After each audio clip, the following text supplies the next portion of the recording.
Welcome to Swahiliville Online TV. We are live here broadcasting from Washington, D.C. We do have Abu Shatir, who sits behind the camera as a producer of this show. And here in Columbia, South Carolina, is South Carolina studio is Dr. Patrick Ngula. And today on October 24th, well, we do have an honor again to bring to you the international attorney who's representing Chadema presidential candidate, Honorable Tundu Lissu, to this, what we call it, exclusive interview. Mr. Amsterdam, welcome to our show. Well, I can only tell you it's exclusive because Chadema isn't really allowed on Tanzanian media.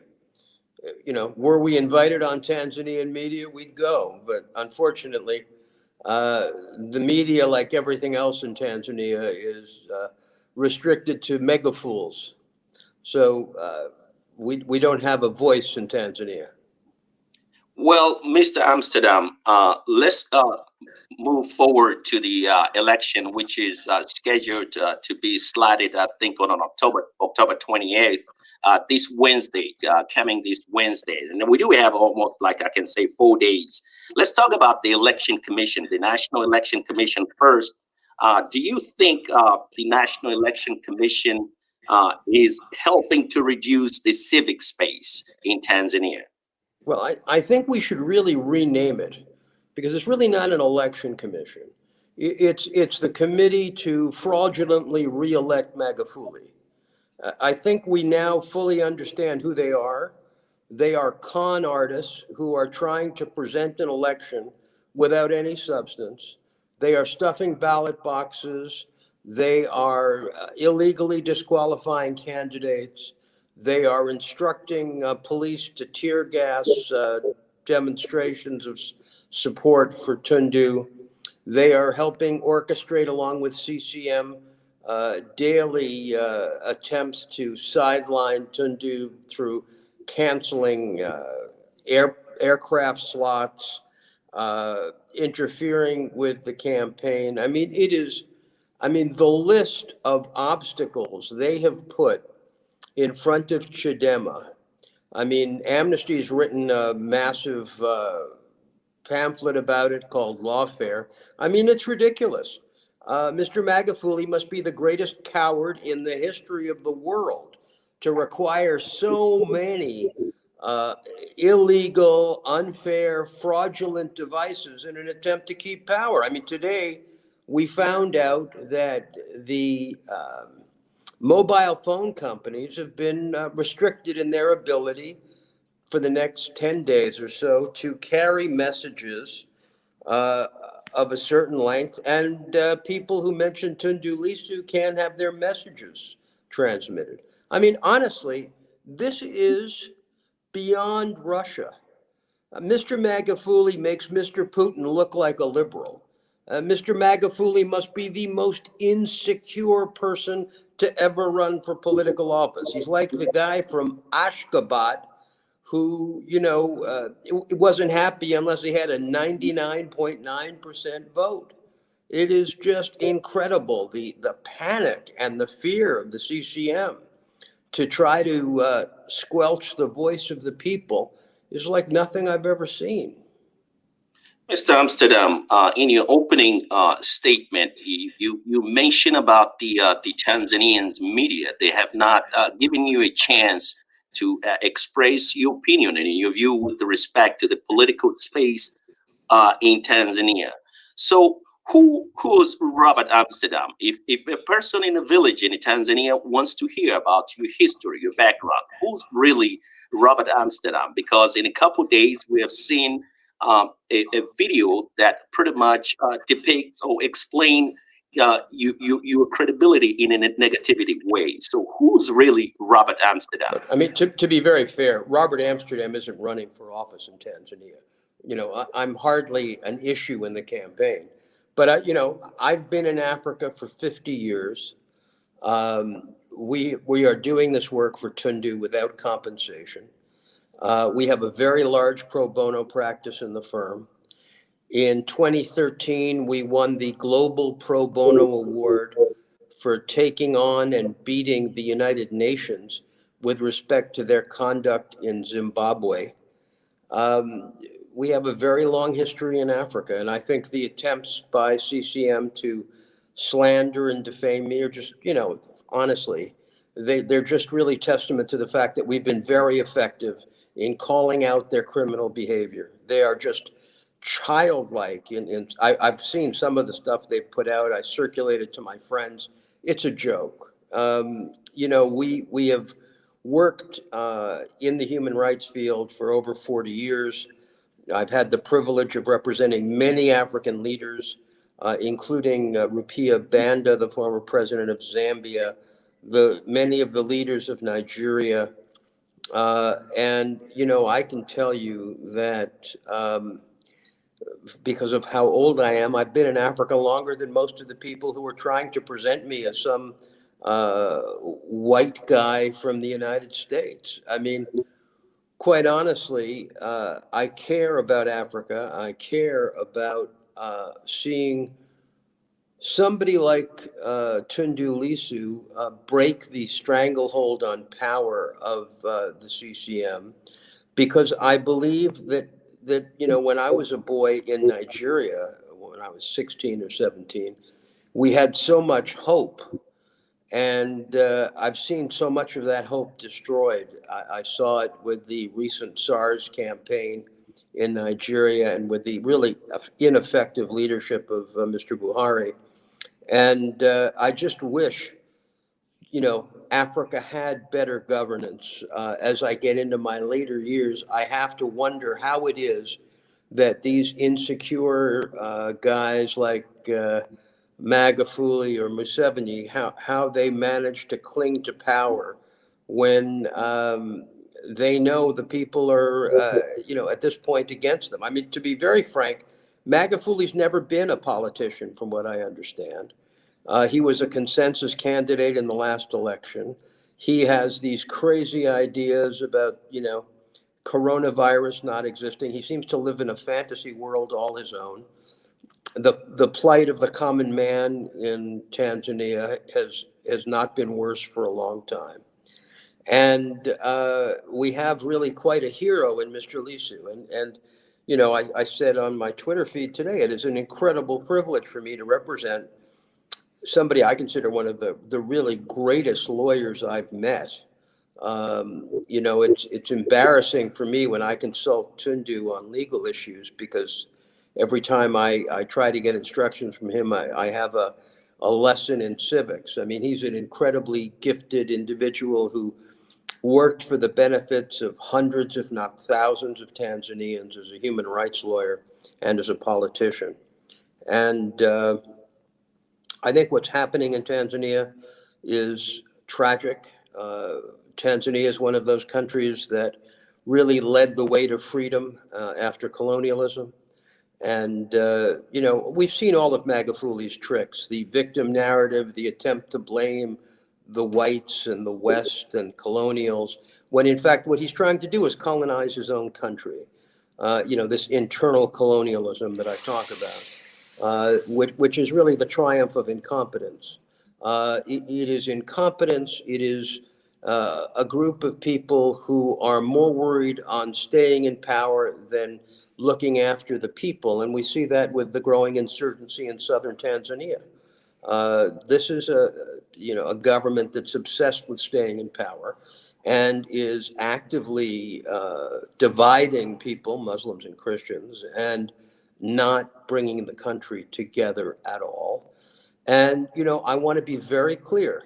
My advice to Mr. Lisu will be not to recognize the results of a fraudulent election, period. And I hope he takes that advice, and I hope Chadema folks literally take to the streets. I hope they do it legally and peacefully, but I do not think they should stand for this election, because if we allow CCM to steal this election, the future of Tanzania is that of a dictatorship. Simple. I mean, you don't have to rely on me or my white paper, which, by the way, has been downloaded over 30,000 times. You just have to read the Amnesty report and listen to the experts about where the trends are in Tanzania. I mean, it is disgraceful what CCM has done. to the legal structure. And, it's very important that I call them out before the election so that we're very clear. We're not going to be suckered. I mean, the rigging they're doing is so obscene. We have pictures of stuffed ballots.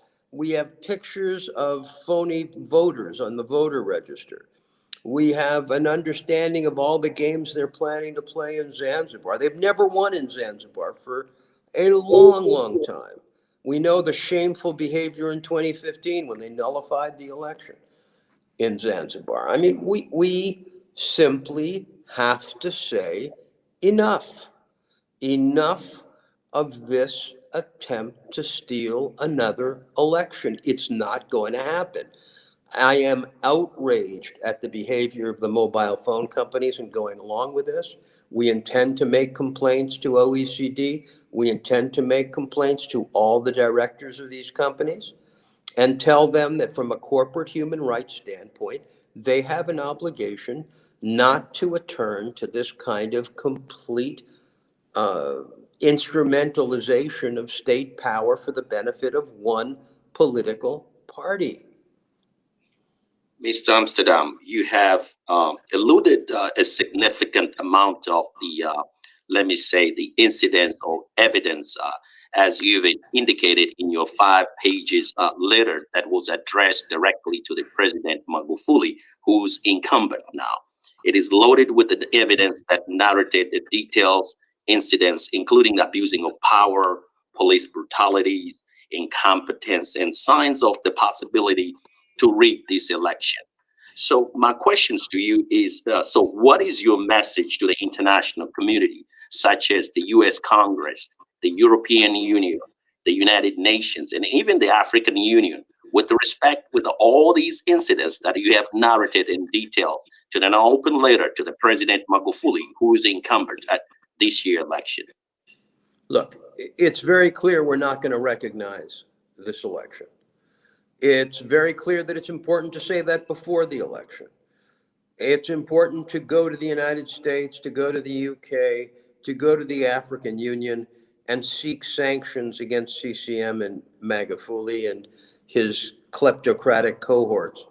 What's important to understand is at the end of the day, it's going to be the people of Tanzania taking to the streets in a peaceful, legal way that will demonstrate to CCM they can't steal more elections.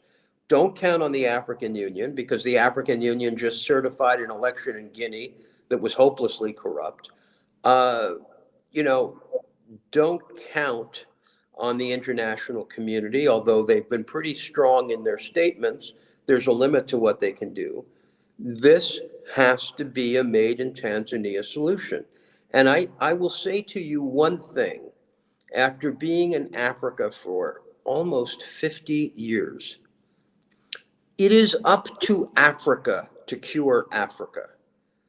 Nobody, no white guy, no foreign country has a right to fight CCM in a way. It's up to Tanzanians. It's up to people like Mr. Lissu, who after he was shot 16 or 17 times, went through hellish surgery and came back to fight. This is a struggle. This is a struggle the way Tanzania struggled against colonialism. This is a form of colonialism. Just because Magufuli is black, and I won't get into his speech about different colors of black because that would be offensive, but just because he's African doesn't mean he has a license to steal. He has a license to intimidate. He has a license to defraud his own people. He knows he is not popular. He knows he can't win an election, and he's trying to steal it. And the people of Tanzania have to say enough.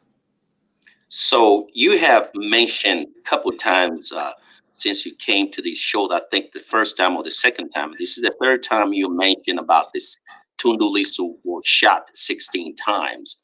And you as I have to be very careful here. You were white, and then we have seen a lot of riots here in America about the Black Lives Matters.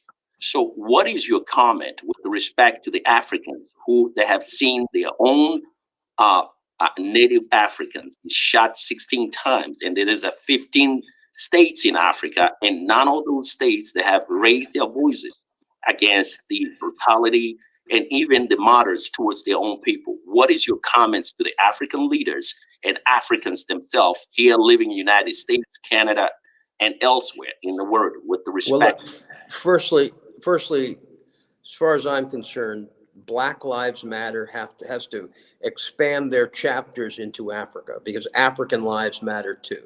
That's number one. Number two, we are at a historic turning point. God bless the children of Nigeria who are rising up against the police. I've spent a lot of time in Nigeria. I know exactly of what they're experiencing. And this is a turning point, because the demographics in Africa now are massively in favor of the young. That's why, in so many ways, Africa is the continent of the future. While so many Western states and Eastern states, like China and Japan, are getting older and older, that's not the case with the demographics of Africa. And we need to empower youth to take the initiative and to have their voices heard politically. And I think this, I don't want us to go as far as CCM is doing. We have pictures of them trying to train young kids to vote. I'm not talking about giving the vote to 8-year-olds the way the CCM is trying to do to ballot stuff. What I'm talking about is Tanzania's young people, voting age and older, need to take command of their future, because 5 more years of Magufuli and we have no idea where human rights and liberties in Tanzania will be. So my question here now, let's move to the safety, security, and peace, because we do understanding that both of the safety, security, and peace are the cornerstone of the. Let me put it this way: the putting the whole country, let's say, in a situation that there's no violence. And speaking of the both candidates who are vie for the presidential seats, including the MPs, the councillors of both political parties, let me go specific to your candidate or to your client. Do you think your client, Tundu Lissu, is on the good hands of the Tanzanian police force after this election? Look, let's be very clear. Tundu has been a victim of state violence. The supporters of Chadema are victims of state violence.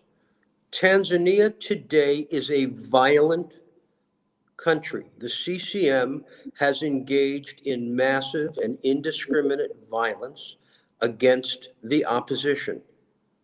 So we are in a violent situation in Tanzania. Unlimited state violence to attempt to stay in power. What I am suggesting to Chadema and Mr. Lissu after the election is to take to the streets in a peaceful and legal way to express outrage, and to stay on the streets until there's a new election like we saw in Malawi, or until there's a negotiated pact between the parties. We simply can't tolerate a phony election. It's reached the point of insanity, because everybody, and I mean everybody, there's no one on an international level who has said this is going to be a free and fair election. There is an international consensus that this is a fraud. So we know that already. That's why I wrote those detailed letters yesterday, because we need to be on the record well in advance of the election to say this is a joke, and we're not going to stand for it. And the people are the ones who need to rise up and say enough.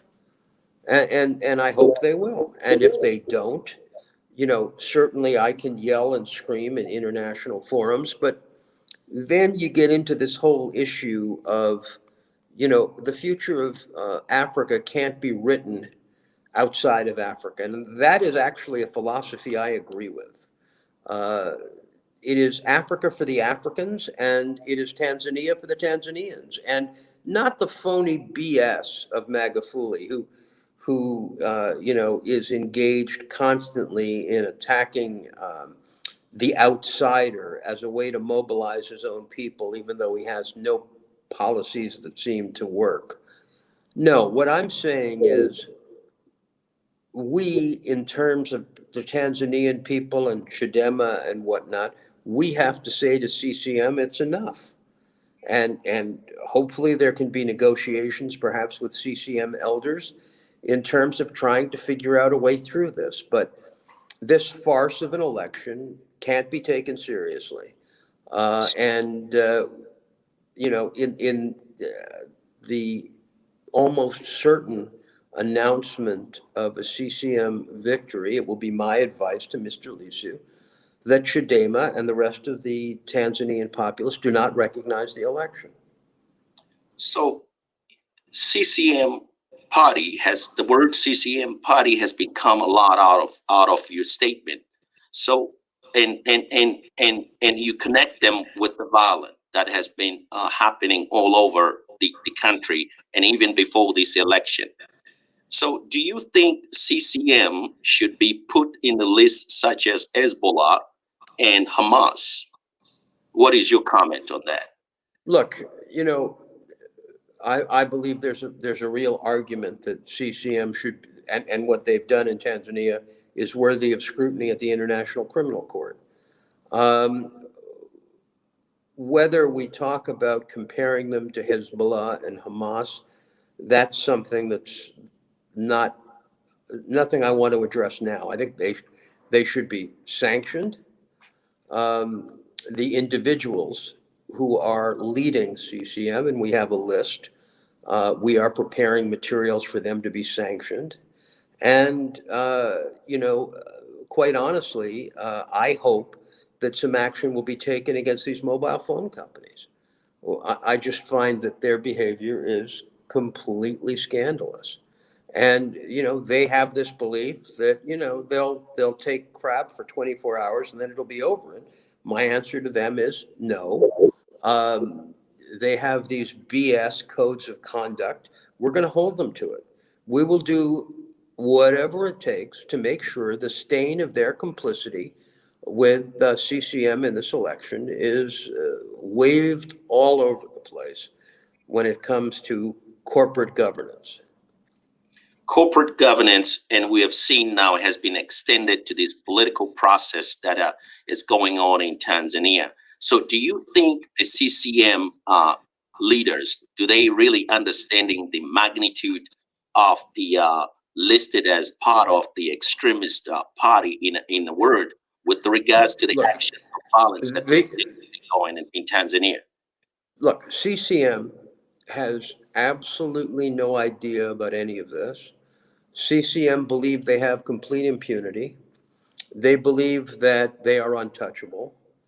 And that's why my recommendation to Mr. Lisi will be to bring his supporters on the streets, because I don't think CCM believes that they have any accountability.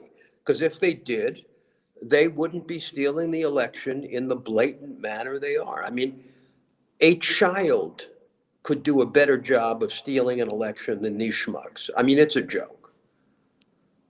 So do you think the Magnitsky law will immediately affect the individuals who have been mentioned many times about that? You have a list of the people, so the Magnitsky law or Magnitsky Act will be Well, effectively take fortunately, action. fortunately, a Magnitsky type of act will be adopted in Europe in early January. And, these things can take time. It could take, it can take months and months. What's important is we've collected the evidence. We are collecting the evidence. We've stated all of this. We've given Magufuli every opportunity to improve his behavior. We've given the CCM every opportunity. We've sent detailed letters of demands all through the piece, and they've ignored it. So we'll work hard at getting them sanctioned. It'll take time. Uh, one of the things that's very clear is that there's no sense in huffing and puffing, and there's no sense in threatening. Uh, Tanzanians have to go on the streets. That's all. I mean, there really is. I can say we're going to go to the OECD against the phone companies, and we're going to try to sanction, and we'll do all of that. But that won't change the election.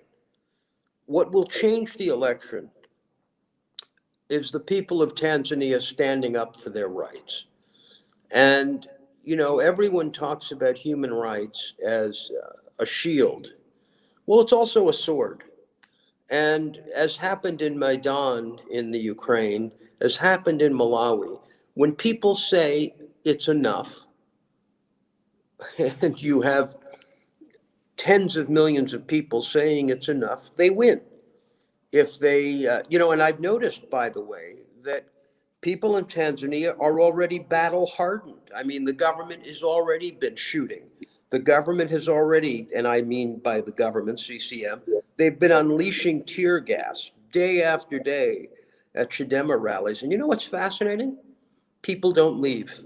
People aren't scared. That's very dangerous for the CCM.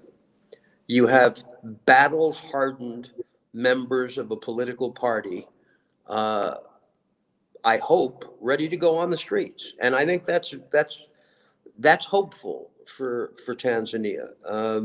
Again, in a legal and peaceful way, of course, but there cannot be an acceptance of this level of violence from the government. These men are criminals. And just because some of them wear police uniforms, I have the pictures of these policemen. I know what they've been doing. It's disgraceful. I honestly, in the US, we have these disgusting pictures of what's happened to innocent members of the Black community. But I'll tell you what, in Tanzania, we have horrific pictures of what's been happening to innocent members of the Tanzanian community at the hands of police, including these incredibly stupid orders to tear gas Chadema at every opportunity, and to use canes and all sorts of implements of pain. The CCM have unleashed violence in a country for which there isn't this kind of history. This is not Zimbabwe. And, I think it's time for the people to put their foot down. So CCM, they have been unleashing tear gases towards the innocent people. And we have seen this in Samanga a day ago when Lissu was addressing thousands of the people, the innocent people. They were not causing any problems. So where do we go from here? Because we have evidence after evidence after evidence. So do you think we're gonna look? We will look at the ICC and we will attempt to bring it to the ICC. But I want to make no promises about the ICC or about any of these international forums, because at the end of the day, it is a made in Tanzania solution that we need. We're not there. There's no white guy who's going to come along and fix this, or foreigner. It has to be settled in Tanzania. This is where Tundu Lissu, at the risk of his life, has gone and campaigned on the ground throughout the country. And it's all of those people who have come out for him that are going to have to take to the streets and demand democracy. People in Libya and people also in Egypt, they have done the same way that you're advocating here in our show. But the end results of it, we have seen that the government that they put in place, it's not governed as what the international community expectation. So do you think Chadema or Tundu Lissu is ready to lead the Tanzanians and to show that what happened in Libya and Egypt was not the same as what's going to happen in Tanzania. Oh, look, let's be very clear. There's no comparison. You can't compare Tanzania with Egypt or Libya. With Libya, there was a horrific foreign intervention and no history of democracy. In Egypt, there was a lot of foreign pressure, no history of democracy, none of the institutions that exist in Tanzania. The bones of democracy exist in Tanzania. The history of democracy exists. And Chadema has been a very responsible participant in a history of contested, although unfair, elections. You can't make any comparison. And by the way, this is a situation where we are advocating the solution is made in Tanzania, not with external pressure. Zanzibar. Chef Sharif Ahmad is also contest for the presidential seat in Zanzibar. And we have seen videos of people taking in the street with the thousands and thousands of the people in Zanzibar. Do you representing Chef Sharif Ahmad in Zanzibar and make sure that this time he will be sworn in as the president of Zanzibar? Listen, I'd be very honored to represent him, but he hasn't asked me to. But I will be happy to if he contacts me. And certainly, I share many of his views in terms of the tragic history of Zanzibar and what's happened there at the hands of CCM. So, what is your let me put this way: are you either pessimistic or optimistic with with respect to the outcome of election in Zanzibar and Tanzania? Look, I'm incredibly optimistic based on what I've seen in terms of the outpouring of people and the emotions of people about Tundu's campaign and about Chadema and obviously in Zanzibar about the Sheikh. So I'm hopeful that there will be a way through this, because I don't think necessarily that people will tolerate the BS that Chadema has thrown out. So I am guardedly hopeful, but I'm not going to be able to influence it very much. It's all of the incredibly hard work of Tundu and the people around him, in the heroic hard work of Mr. Mbowe, of all of the people who have built Chadema day after day in the communities, one incremental step at a time. They are heroes who have taken extraordinary efforts to make this opportunity occur for Mr. Lissu when he's been working as well. So, I mean, those are the people who have built this potential future for Tanzania, and I hope their vision is realized. Thank you again, Mr. Amsterdam, for taking your time to join us with our show. We really appreciate it. This is the Swahiliville Online TV. Is bringing you a live exclusive interview with the Robert Amsterdam, who's joining us from Istanbul, Turkey. Thank you again for joining us.